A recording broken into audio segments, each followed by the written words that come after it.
I just finished reading a delightful book on humility by a young Benedictine monk named Father Augustine Wetta.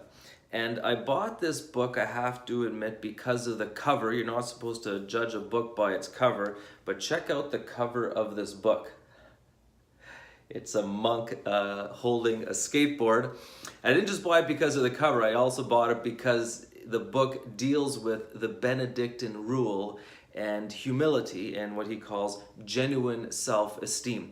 Again, the book is masterfully written, very witty. It's filled with these hilarious photoshopped pictures of monks, and it speaks about humility. Now, humility, extremely important in the spiritual life. Father Augustine says the core of monastic spirituality is humility.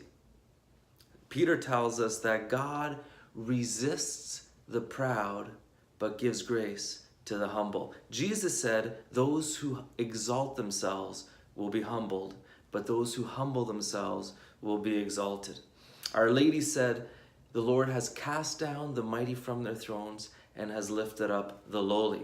In Philippians, we hear that though Jesus was in the form of God, he humbled himself, he emptied himself and took on the form of a slave. Humility, St. Teresa of Avila tells us, should be the first room we enter on our way to the inner mansion of union with the Lord Jesus. She says the way of perfection must begin with humility and must always remain with humility. So I'll read you one last quote from Father Augustine in his conclusion. He says, the point is that humility should never be confused with mediocrity.